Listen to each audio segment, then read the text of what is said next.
आउँदा दुईटा कुवाउनी राख्छ म हेलो गाइज सबैजना नमस्ते सन्चै हुनुहुन्छ भन्ने आशा गरेको छु। हाम्रो दाइको युट्युब च्यानलमा चाहिँ सबैले सब्सक्राइब गरिदिनु पर्यो। दिपेश कुमार थापा हुनुहुन्छ। हामी चाहिँ सपोर्टर दिवस नेपाली अनि के अरे छविलाल ओली झोला खोली काममा सधैँ ठगी हुने नि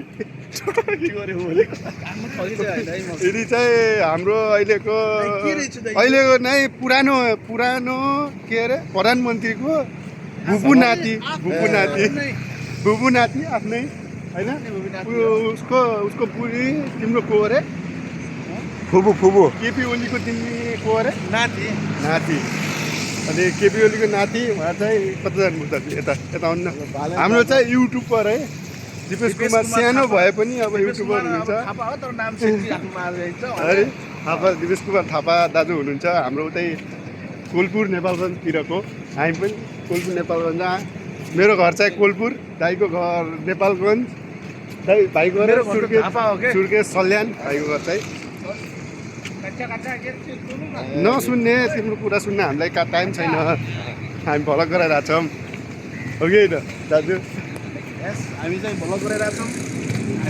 हामी आएको कति महिना भयो हामी आएको?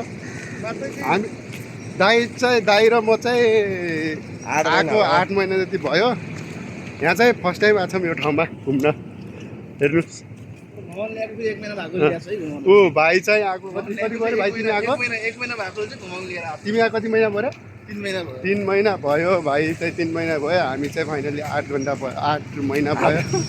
8 महिनामा हामीले 8 महिना काम गऱ्यौँ होइन खाली मुलुकमा। कस्तो महसुस भयो 8 महिना काम गर्दा?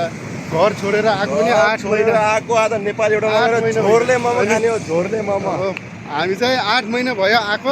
आज चाहिँ फर्स्ट टाइम मोमो खान आइज। नेपाली मोमो नेपाली रेस्टुरेन्टमा नेपाली रेस्टुरेन्टमा मोमो खाना आएको रेस्टुरेन्ट। यो चाहिँ यसलाई चाहिँ जोरबार केल जेबी भन्छन् होइन भाइ? जेबी भन्छन्। गाह्रो छ। दाइको भलामा देखिन पाइयो। यिनीहरूको कुरा छ। अब त अरू के भन्ने हो र? अरू त अब के